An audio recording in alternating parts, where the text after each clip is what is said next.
is very good. I'm impressed by the depth of the discussion in Ireland and the understanding of complex economic financial sector issues which is revealed by looking into the Irish press, looking into the discussion, but also when I come from the airport with a taxi driver, they are often very well informed, I must say, very well informed.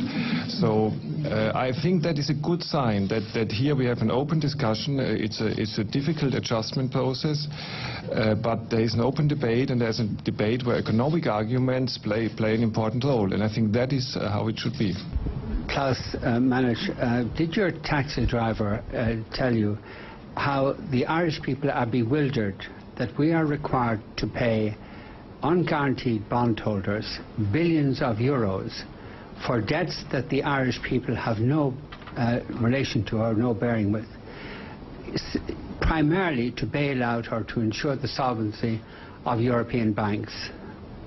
And if your taxi driver asked you that question, or if the taxi driver had asked you that question, what would have been your response? That's my first question. Well, can we take a couple together? Can you ask the second question? Well, my second question is a completely different issue, and okay. I may have a follow-through if Mr. Masuch doesn't answer the question in a way that would illuminate the taxi driver's understanding of all this. I would have a follow-through question. Right. Can I ask you then to pass the mic, and we'll come back to you for the second question? Yeah, well, if you don't mind, that's a way of breaking up the exchange, and I would prefer if it went this way. We have a tradition in Irish journalism that we pursue issues, and that when somebody doesn't ask a question, we follow through on it, and I hope that tradition will be respected on this occasion. So could you answer the question? Answer the question. Yeah. Mr. Vincent, I have answered a very similar question of you. I think it was 2 reviews ago. You addressed the question. You addressed the questions previously. I addressed the question. Yes. I answered it.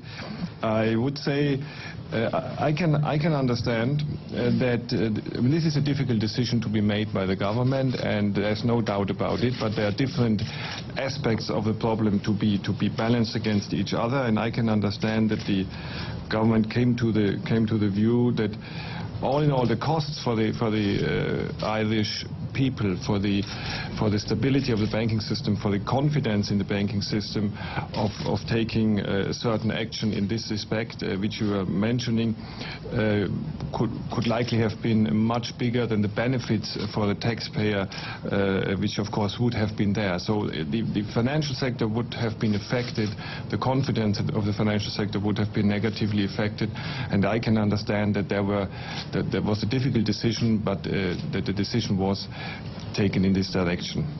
Yeah, that doesn't address the issue.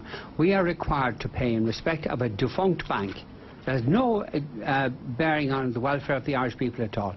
We're required to pay in respect of this defunct bank billions on unguaranteed bonds in order to ensure the health of European banks.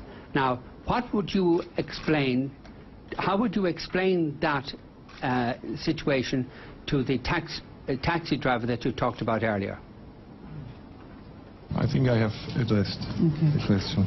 No, you haven't addressed the question, because you've referred to the viability of the Irish financial institutions. This financial institution I'm talking about is defunct. It's over, it's finished. Now, why are the Irish people required, under threat from the ECB, why are the Irish people required to pay billions to unguaranteed bondholders under threat to the ECB? You didn't answer the question the last time, so maybe you'd answer it this time. Well, I think he doesn't have anything to add to what he's already said. Sorry, this isn't good enough. Sorry, this isn't good enough. You people are intervening in this society, causing huge damage by requiring us to make payments not for the benefit of anybody in Ireland, but for the benefit of European financial institutions. Now, could you explain why the Irish people are inflicted with this burden? Well, I think I have addressed the question. You've nothing to say. There's no answer. Is that right? Is that it? No answer? I have given an answer. He's given an answer. You have given an answer that doesn't address the question. That's your view? That is my view, and I think it would be the view of the taxi driver and the view of our viewers tonight. Right. Can we please move on?